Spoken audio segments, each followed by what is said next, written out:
East మారేడుపల్లిలో Rajalingam అనే ఒక పెద్ద ఆయన సెంట్రల్ గవర్నమెంట్ లో జాబ్ చేసి రిటైర్ అయిపోయి తనకున్నటువంటి లేదా తాను సంపాదించినటువంటి ఆస్తుల్ని ఇద్దరు కూతుళ్ళకి సమానంగా పంచి ఇచ్చాడు. కానీ చివరకు ఇద్దరు కూతుళ్ళు ఆయన కనీసం తిండి కూడా పెట్టకుండా రోడ్డు మీదకు పంపించేశారు.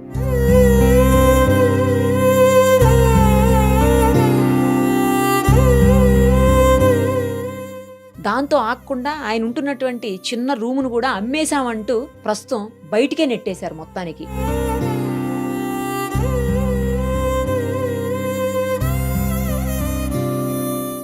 ఆయన్ని ఏం చేయాలో అర్థం కానటువంటి సిచ్యుయేషన్లో పాపం బస్తీవాసులే తీసుకెళ్లి ఆయనకి నిన్నటి నుంచి ఫుడ్ కూడా వాళ్లే పెడుతూ ఉన్నారు. ప్రస్తుతం ఆయన మనతో పాటు ఉన్నారు. ఒక్కసారి మాట్లాడదాం ఆయన అసలు ఏం జరిగింది, ఎందుకు ఇంత దీనావస్థకి ఆయన రావాల్సి వచ్చింది, ఎక్కడికి పోతున్నాయి మానవ సంబంధాలు, సొంత తండ్రి కన్న తండ్రి కని పెంచినటువంటి కష్టాలు ఎన్నో ఓర్చి వాళ్ళకున్న దాంట్లో ఖచ్చితంగా పిల్లలనైతే సాధ్యమైనంత వరకు మంచిగానే పెంచుతారు ఏ తల్లిదండ్రులైనా. బట్ ఆ తర్వాత వాళ్ళ అవసాన దశలో చూసుకోవాల్సినటువంటి బాధ్యత మనది కాదా? ఎందుకు కొంతమంది ఇంత ఘోరంగా క్రూరంగా ప్రవర్తిస్తున్నారు? కన్న తండ్రి అని కూడా లేకుండా అలా రోడ్డు మీద ఎలా వదిలేస్తారు? ఇక్కడికి పోతున్నాయి ఈ సంబంధాలు. కనీసం మానవత్వం లేదా? మానవ సంబంధాలు లేవు, మానవత్వం కూడా లేదా చివరకు? ఇంతకంటే ఘోరం ఎక్కడా ఉండదు. అసలు మిమ్మల్ని చూస్తుంటే బాధ అనిపిస్తుంది. జరిగిన సంఘటన చూస్తుంటే నాకే దుఃఖం అవుతుంది. మీరు ఇంత సంపాదించుకుని పిల్లలకి ఇచ్చిన తర్వాత కూతుళ్ళకి ఇప్పుడు వరకు చాలా చోట్ల చూసాం, కొడుకులు బయటికి గెంటేస్తారు తల్లిదండ్రులు అని అంటుంటారు. కానీ నేను చూసానులేండి, కూతుళ్ళు కూడా గెంటుతున్నారు, నేను చూశాను.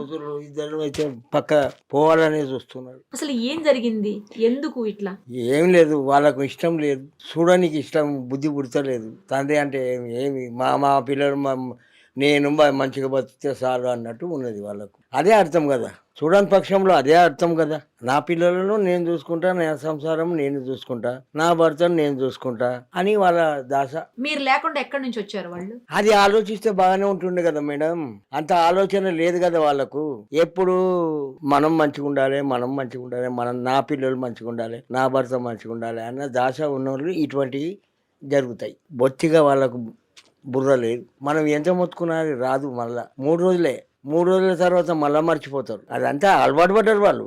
మనం ఏమి మెప్పు మంచి మాట్లాడినా కానీ కూడా వాళ్ళు వినేవాళ్ళు కారు. అంతే, వినేవాళ్ళు ఉంటే ఇప్పటి వరకు మంచిగా చలో ఒక రూమ్ ఇచ్చేద్దాం మా డాడీకి, చలో ఏదో బతకని అని అనేవాళ్ళు. అసలు ఆ ఊసేత్తలేదు. మీరు కన్న తండ్రే కదా, ఎందుకు ఇలా? కన్న తండ్రి అంటే వాళ్ళకి ఆస్తి ముఖ్యము. నేను ఇచ్చిన ఆస్తి నాకు ఒక రూమ్ ఇస్తలేదంటే ఏమన్నా ఎంత ఆలోచించవలసిన అది కాదు. నేను ప్లేస్ ఇచ్చినోని, నేను కష్టపడి ఈ ప్లాట్ అంతా కొన్నా, ఆ కొని ఇచ్చినోని వాళ్ళు కిరాయిలు తింటుండ్రు, వాళ్ళ అన్ని చేస్తుర్రు, మరి నన్ను దూరం చేసారు. ఆస్తి ఉన్నది వాళ్ళకు, అయినా కావాలి. వస్తున్నాయి కదా 20,000, ఆ ఇల్లు అద్దెకి అన్ని ఇచ్చేసారు కదా, మీద కింద అంతా ఇచ్చారు కదా. 20-22,000 వరకు వస్తుందని నేను విన్నా. ఈ ఒక్క రూమ్ ఇస్తే మీకు ఏమైతుంది? వాళ్ళకు బుద్ధి ఉండాలండి. మనం ఏం చేయగలుగుతాం? నేనెవరిని వాళ్ళకు చెప్పనికి, నేనెవరిని అడగనికి నేను అని వాళ్ళకు. అంత దాస ఉన్నోళ్ళు నన్ను ఇంత దూరం పోనివ్వరు. ఏదో ఒక పూట పెట్టకుండా కానీ నడిచిపోతుంది. నాకు మాట చెప్తున్నా, 2 పూటలు అయితే పెట్టాలి కదా ఎంతైనా కానీ, దాన్ని కూడా వెనకకు పోతున్నారు. ఒక ముద్ద తిండి పెట్టడానికి కూడా ఇబ్బందా? మరి ఏం చేస్తాం? ఈ టైం 20,000 జీతం. వాళ్ళు ఉద్యోగాలు చేస్తున్నారా? ఉద్యోగం చేస్తుంది కదా ఒక పిల్ల. ఇంకో అమ్మాయి ప్రైవేట్ ఉద్యోగం. ఏదైనా ఉద్యోగాలు చేస్తారు. ఒక ఆమె గవర్నమెంట్ ఉద్యోగమా? గవర్నమెంట్ ఉద్యోగం. ఒక ఆమె ప్రైవేట్ ఉద్యోగి. ప్రైవేట్ ఉద్యోగి. అల్లుళ్ళు కూడా ఉద్యోగాలు చేస్తారా? అల్లుళ్ళ సంగతి నేను పోను. సామాన్యంగా నాకు ఊకే అడగబుద్ధి కాదు. ఏం చేస్తారు మీరు ఏమన్నా చేస్తారా? ఏమి చేయకుండా ఇంట్లో ఉంటారా? చేస్తాడు. ఒక మున్సిపాలిటీలా టెంపరరీ అని ఉంటుంది, అది చేస్తుండు.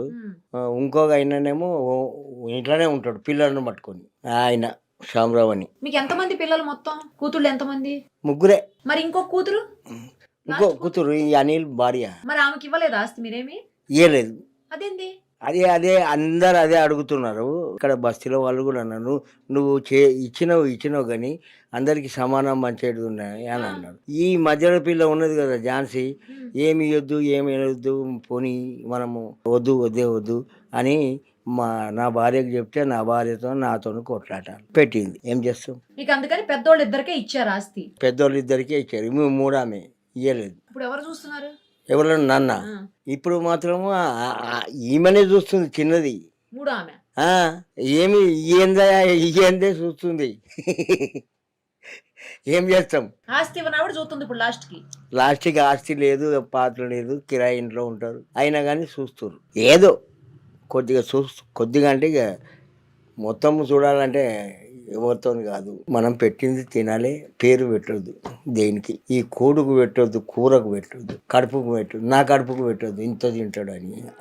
ఇవి 3 పేర్లను పక్కకు పెట్టి మనము కామ్గా ఉండాలి. మీరు ఎంత తింటారు పెద్ద ఆయన? ఇంత ముద్ద మీరు తినేది ఎంత తినేది తింటారు? ఏ ముద్దైనా కానీ కడుపు గురించి ఇటువంటి అబద్ధాలు ఆడొద్దు, వాళ్ళని బాధ పెట్టొద్దు. 2 లేవు నా దగ్గర, 2 లేవు. మీ భార్య చనిపోయారా? చనిపోయింది ఎప్పుడు? 2020 కరోనా టైంలోనా? Corona corona. ఇంక అప్పటి నుంచి మీరు ఒక్కళ్ళే ఇదే రూమ్ లో ఉండేవాళ్ళ? ఇంతకు ముందు నుంచి కూడా ఇక్కడే ఉండేవాళ్ళు. ఇక్కడే ఉండేవాళ్ళు. అప్పుడు ఇదంతా నేనే ఉంటుంటి, కిరాయికి ఇవ్వబోతుంటే నేను. ఆ, ఇగో ఈ 2 ఇస్తుంటే కిరాయికి. ఆ మొత్తము నేనే ఉంటుంటే, హాలు కిచెను అంతా సపరేట్ మంచిగా అన్ని. ఎప్పుడు ఇచ్చారు వాళ్ళకి ఈ ఆస్తులు? ఏమంతా జ్ఞాపకం లేదు మేడం. గుర్తులేదు. సరే, ఇది ఇప్పుడు అమ్మేసాము ఖాళీ చేసామని మిమ్మల్ని తోసేసారా బయటికి? ఇదే వాళ్ళు ఈ వీనికి 2 పెద్దోనికి ఇది ఇచ్చిన, వాడు అమ్ముకున్నాడు. పెద్దల్లుడు అమ్మిండు. పెద్ద అమ్మిండని తెలిసింది నాకు. అమ్మిన ఎవరు వచ్చి మిమ్మల్ని బయటికి పంపించేసింది? పంపించలేదు అడుగు. ఎవరు నువ్వో నీరు అన్నాడు అడుగా, నీకు పనికి ఆ, పో, ఎక్కడ పోతావు పో అని అన్న. ఆ, నువ్వో నీ అడగనికి నాకు డబ్బులు ఇవ్వాలని. డబ్బులు వాని ఇల్లు అమ్మపోయి నా ఇల్లు ఎందుకు అమ్ముతావు అని నేను అన్నా. ఉమ్, అంతటితో అని ఆగిపోయింది. మళ్ళీ ఫర్దర్ ఏముంటుంది. ఇప్పుడు నేను వదలను, నేను ఇయ్యను, నువ్వు ఏం చేసుకుంటావో చేసుకో అంట. బస్ అంతే. ఇది మీదే నాది, అంతే. ఈ ఇల్లు నాది, బస్ అంతే. Correct. ఎక్కువ మాట్లాడొద్దు. కరెక్ట్. ఏం చేసుకుంటావో చేసుకో, నీ ఇష్టం ఉన్నది చేసుకో. నేను దేనికైనా రెడీ. మిమ్మల్ని ఏమన్నా చేస్తారేమో? ఏమి చెయ్యరు, నన్ను ఏమి చెయ్యలేరు, చెయ్యరు కూడా. నా విశ్వాసం నాకున్నది. నేను ఎవరికి అన్యాయం ఒక్కటి గుర్తుపెట్టుకోండి మేడం. ఎవరికైనా అన్యాయం చేస్తే, ఎవరికైనా దగా చేస్తే, ఎవరినైనా మోసం చేస్తే భగవంతుడు వానికి ఎట్టి పరిస్థితుల్లో సాయం చేయడు. ఖచ్చితంగా శిక్ష పడుతుంది. భగవంతుడు వానికి ఎట్టి పరిస్థితుల్లో అది అవుతుంది. అవును. నేను ఎవరికి అన్యాయం చేయలేదు, ఎవరికి మోసం చేయలేదు. నమ్మించి మోసం చేసేది మరీ దారుణం. అది కూడా చేయలేదు, ఏమి చేయలేదు. నేనంట అల్లో పోయి అంటే అల్లో పోయి బస్. ఇప్పుడు మీకు ఫుడ్ ఎలాగా? మీకు ఫుడ్ ఎలా? ఈ అల్లుడు వీళ్ళే తెచ్చి పెడుతున్నారు? 3 కూతురు పెట్టి పొద్దున సాయంత్రం 2 పూట్ల? 2 పూటలు. మొన్న బస్తీ వాళ్ళు పెట్టారా ఒక రోజు? ఒక రోజు అప్పుడప్పుడు పెడతారు. బస్తీ వాళ్ళు తిను ఏమి చేస్తాం, తిను అని అంటారు. అది ఒకళ్ళ అన్నం తిని మనం అబద్ధం ఆడవద్దు. ఎంత ఉంటుంది మీ వయసు? 71, 72, 1952, 15/3/1952 నా డేట్ ఆఫ్ ఎప్పుడు బర్త్. రిటైర్ అయిపోయారు? అంత జ్ఞాపకం లేదు. ఇది మంచి గుర్తుంది. ఈ డేట్ ఆఫ్ బర్త్ బాగా, ఎందుకంటే ఎక్కడ పోయినా కానీ కూడా ఏమన్నా గవర్నమెంట్ ఉద్యోగం చేశారు కదా? ఎందులో చేశారు? సెంట్రల్ గవర్నమెంట్ లో ఫుల్ చేసిన నేను. అంటే 30 సంవత్సరాలు చేసిన. అది ఎందులో? మిదాని చాలా మంచి industry. Defence ministry of A government of India under ministry of defence. Okay. ఆ సంస్థ చాలా మంచి కంపెనీ. నేను తారీఫ్ చేస్తాను. సాలరీస్ మంచిగా ఉన్నాయి, ఫుడ్ మంచిగా ఉంటుంది, అన్నీ మంచిగా ఉంటాయి. మన ఎంప్లాయీస్కు మేనేజ్మెంట్ ఎవరైనా కానీ మంచిగా చూస్తారు. ఇప్పుడు ఇలా తల్లిదండ్రుల దగ్గర ఆస్తులు తీసుకొని కొడుకులైనా కూతుళ్ళైనా తీసేసుకుని ఇలా వాళ్ళకి సంబంధం లేదన్నట్టు తల్లిదండ్రులు బయటికి గెంటేయటం, కనీసం ఒక్క పూట ముద్ద కూడా పెట్టకుండా చేసే వాళ్ళకి మీరు ఏం చెప్తారు చెప్పండి? నన్ను గెంటేయలేదండి. మీరని కాదు, అలా తల్లిదండ్రులను పట్టించుకొని వాళ్ళకి పోని కనీసం పట్టించుకోకుండా. వానికి వెదవ బుద్ధి, వ్యసనాలు ఎక్కువ ఉంటాయి వానికి. తాగుడు, తిరుగుడు ఇవి ఉంటాయి. వ్యసనాలకు అలవాటు పడ్డవాడు తల్లిదండ్రులను కేర్ చేయడు. మగవాళ్ళైనా ఆడవాళ్ళే ఎవరైనా కానీ, ఆడపిల్లైనా చేయది కేరు, మగవాడైనా చెయ్యడు. ఉన్న మాట చెప్తున్నా. మీరు చరిత్రలో ఎక్కడన్నా చదువుకోండి, ఏ బస్సు పోయన్నా అడగండి. అలాంటి వాళ్ళకి అంటే అలా తల్లిదండ్రులు చూసుకోకుండా అలా వదిలేసే వాళ్ళని మీరు ఏం చెప్తారు? అవసాన దశలో లాస్ట్ స్టేజ్ లో చూసుకోవాల్సిన బాధ్యత కొడుకులు కూతురుదే కదా. కానీ ఈయనకే అసలు కొడుకులకే బుద్ధి లేకపోతే ఇంకా తండ్రి ఏం చేస్తాడు? ఎక్కడ పోయి అడుగుతాడు? కొడుకులు లేరు. నాకు కొడుకులు లేరు, 3 కూతుర్లే. ఇదివరకు ఎప్పుడు ఇలా వినలేదు అసలు. కూతుళ్ళు అంటే ఎక్కడ 1-2 సంఘటనలు చూసాం కానీ మరీ ఎక్కువ వినేది మేము కొడుకులు. ఇక వాళ్ళకు కూతుర్ల కంటే ఎట్లా మా కూతుర్లకు ఎట్లా అయిపోయిందంటే, వాళ్ళ పిల్లను వాళ్ళని చూసుకోవాలి, మేమే బతకాలి. మరి రేపు పొద్దున వాళ్ళ పిల్లలు కూడా వాళ్ళని అలాగే చేస్తే ఇక చేస్తారో చేయరు చేస్తే మనకు తెలియదు. అప్పుడు పరిస్థితి ఏంటి? మీరనే కాదు ఎవరికైనా సరే తల్లిదండ్రులు అలా చేసిన వాళ్ళకి మళ్ళీ వాళ్ళ పిల్లలు కూడా రేపు పొద్దున అలా చేస్తే కూరుస్తారు. మనం చూడడానికి పోము కదా, మనం అడగడానికి పోము కదా. వాని దీనిలో ఉండాలి. ఇక్కడ లేనిది ఎక్కడ పోయినా పడిన ఏం చెప్తాం అని బుద్ధి లేనికి ఎన్ని వాళ్ళు రాసినా కానీ కూడా అది అర్థం కావు. మనం ఎక్కువ ఏం అడుగుతాం మేడం? ఒక్కటే మాట చెప్పు. నాకు ఎక్కువ ఒక్క దినం అడుగుతాం, 2 దినాలు అడుగుతాం, 1 నెల అడుగుతాం, 2 నెలలు, 3 నెలలు. మందులకి వాటికి డబ్బులు ఎట్లా వస్తాయి మరి? ఇప్పుడు నా ఫ్రెండ్స్ సాయం చేస్తారు. గ్రేట్ ఫ్రెండ్స్ నిజంగా ఉన్నారు, కొంతమంది ఉన్నారు. 2-3 సాయం చేస్తారు. ఈ సత్యనారాయణ కవాడి కూడా ఉన్నాడు, చాలా మంచి అతను. సీన్ అని బొల్లారంలో సీన్ అని బొల్లారంలో ఉంటాడు. ఆయన చేస్తాడు. ఏం రా బాబు గోళీలు అయిపోయినాయి రా బాబు, జర చూస్తావా అని అంటే ఎంత అవుతుంది రా అంటాడు. ఇగో బిల్లు పట్టరా పోయి చూసుకో అని అంటే 120 రూపాయలు నేను ఇచ్చారా, నువ్వు తెచ్చుకోపో. సరే, ఈసారి మీకు ఏమన్నా మందులు గానీ అవసరం పడితే నాకు ఫోన్ చేయండి, నేను ఇస్తాను. సరేనా? మీ దగ్గర నంబర్ ఉంది కదా నాది, ఇందాక వచ్చింది కదా, నేను చేసా కదా. ఆయన దగ్గర ఉన్నది. మీకు నేను చేసా కదా ఫస్ట్. ఉన్నది అది పెట్టుకోండి. మందులకు అవసరం అయితే నాకు ఫోన్ చేయండి, నేను ఇస్తాను. సరే, సరేనా? నేను పేరు చెప్తే పర్వాలేదు. టాబ్లెట్ సరే, నేను పంపిస్తాను. నేను కొనను, నేనే పంపిస్తా టాబ్లెట్లు. సరేనా? అది కథ. ఎందుకంటే నేను ఎందుకు కొన్నానంటే మంచి పద్ధతి కాదు అది. అట్లా ఏం లేదులే, మందుల దగ్గర కూడా అబద్ధం చెప్తారండి. ఏమేమి మందులు వాడతారు మీరు? దేనికి వాడతారు? దేనికి, దేనికోసం? నొప్పులకు, కాళ్ళు నొప్పులుకా? ఇవి ఓన్లీ కాళ్ళు నొప్పులేనా? బీపీలు, షుగర్లు అట్లా ఏం లేవా? లేవు. ఇగో ఇది ఆపరేషన్ అయిపోయింది. ఇది కళ్ళ ఆపరేషన్ అయిపోయింది. భగవంతుని అవుతుంది. ఆడు కూడా ఒక పుణ్యాత్ముడు నన్ను చేయించండు. ఏమంటే ఎవరు లేరు ఆయనకు చేయాలని. ఇదే ట్రస్ట్ హాస్పిటల్. ట్రస్ట్ది మంచిగా ఉన్నది, మంచిగా చేసి. ఏమన్నా అవసరం అయితే నాకు ఫోన్ చేయండి. సరేనా? సరే మేడం, మంచిగా ఉండండి. ఏం బాధ, నాకు దేవుడు ఉన్నాడండి. ధైర్యం కూడా ఉంది మీకు. దేవుడు కాదు, ధైర్యం కూడా ఉంది మీకు. నాకు అది బాగా అనిపించింది మిమ్మల్ని చూస్తుంటే. ఎందుకంటే ధైర్యం లేకపోతే మనిషి బతకలేడు. ఒక్కటి గుర్తుపెట్టుకో, మనిషి అంటే ఒక్కసారి ధైర్యం చేసినంత మాత్రం బతకడు. ఎన్ని కష్టాలు వచ్చినా ధైర్యంతోనే ఉంటేనే బతుకుతాడు. కరెక్ట్. నా ఆయుష్ ఎంత ఉన్నదో అంతవరకు ఉండాలి కూడా, అంతవరకు పూర్తి చేస్తాను. కరెక్ట్. ఆ తర్వాత ఆయనకి చెప్తాను, తీసుకోపోరా తొందరగా. అయ్యో కాదు, తిన్నారా ఏమన్నా? తిన్నా, ఇడ్లీ తిన్నారా? 2 ప్లేట్లు తిన్నాను. సరే, భోజనం తింటారా? తెచ్చిపెట్టినా? వద్దు. మా అల్లుడు తెస్తాడు. ఆయన తెస్తాడు. Okay, bye. ఏంటండి ఇంత దారుణమైన పరిస్థితి? ఎందుకంటే కూతుళ్ళకి సంపాదించినంత కూతుళ్ళకి ఇచ్చేసి, 2 కూతుళ్ళకి ఇవాళ ఆయన ఈ పరిస్థితి ఎందుకు ఇట్లా? అంటే ఇచ్చింది కూడా మాకు తెలియదండి ఫస్ట్. ఎందుకంటే ఈయన మారేడుపల్లి ఉంటాడు, మేము ఇంద్రనగర్ ఉంటాం. మా దగ్గర లేదన్నా మాకు చాలా పెద్ద కుటుంబం. ఈయనకు మా సొంతం డాడీ వల్ల అన్న, మా పెద్దనాన్న. ఈయన సొంతం పెద్దనాన్న. అయితే కదా ఇప్పుడు 5 ఏళ్ళ కింద ఈ ప్రాపర్టీ, అయినా 5 ఏళ్ళలో 6 ఏళ్ళ కింద ప్రాపర్టీ రాసిచ్చిన సంగతి కూడా మాకు తెలియదు. రాసిచ్చినాక ఏమైంది, మా పెద్దమ్మ చనిపోయింది. మా పెద్దమ్మ కూడా చనిపోయిన కారణం ఈమెనే, ఝాన్సీ. అది కూడా ఎందుకు చెప్తున్నానంటే, పర్టికులర్గా హాస్పిటల్ ఇక్కడ ఆమె బాగాలేనప్పుడు ఇక్కడ గీతా నర్సింగ్ హోమ్ ఉంది, శనై నర్సింగ్ హోమ్ ఉంది. మీరు బర్కత్పురా తీసుకోవాల్సిన అవసరం ఏముంది? మా పెద్దమ్మని ఎమర్జెన్సీ కేసు ఉన్నప్పుడు మీరు ఎక్కడున్నా ఇక్కడ వెంటనే దగ్గరున్న హాస్పిటల్కి తీసుకెళ్ళాలి. ఆ ఝాన్సీ అంటే మా అక్కనే, ఆమె మా అంకాలే ఝాన్సీ. ఆమె ఎర్రగడ్డ హాస్పిటల్లో పనిచేస్తుంది. ఆమె ఇప్పుడు మంచి పొజిషన్లో ఉంది. ఆమెకు ఒక 6 ఇండ్లు 7 ఇండ్లు ఉన్నాయి, చాలా ఆస్తిపరురాలు. ఆమె అంత దూరం తీసుకెళ్తాల్సిన అవసరం లేకుండే. దురదృష్టం మా పెద్దమ్మ చనిపోయినాక 3వ రోజు కూడా చేయలేరు వాళ్ళు. 3వ రోజు కూడా చేయలేదు. ఇంకా ఆలుగడ్డ వండిర్రు. మనం మామూలుగా మటన్ వండుకుంటాం కదండి. ఇప్పుడు మా దాంట్లో ఎట్లా అంటే, మా కులంలో ఎట్లా అంటే, మా ఇంట్లో వచ్చి తినిపోతాం మేము. ఇంకా ఆలుగడ్డ వండితే అప్పటిదప్పుడు మళ్ళీ తీసుకొచ్చి వండిర్రు. అట్లాంటి పరిస్థితి ఈయనది. ఈయన దగ్గర 12 తులాలు బంగారం ఉండే, అది కూడా బిడ్డలకు ఇచ్చేసింది కూడా మాకు చెప్పలేడు. మాకు ఎప్పుడు చెప్పిండంటే దినాల రోజు నేను అడిగిన, నేను మా అక్క, మా జ్యోతక్క, మా మమ్మీ, ఇంకా మా చుట్టాలందరూ అడిగినాం. ఏమని, ఇప్పుడు ఈయన పరిస్థితి ఏంది? ఈయనకి ఏమి ఇస్తారంటే మేము అన్నం ఏమన్నా అంటే ఒకరు ఇల్లు ఇవ్వరి, ఒకరు పైసలు ఇవ్వరి, ఒకరు ఇల్లు ఇవ్వరి, ఒకరు ఖర్చులకు మేము ఏమన్నామంటే 5,000 ఇమ్మన్నాం. 5,000కి ఆమె ఏమన్నది నా స్థేమత లేదంటే 70,000 80,000 సంపాదించేట ఆమెకు స్థేమత లేదా అండి ఆయనకు 5,000 ఇవ్వడానికి?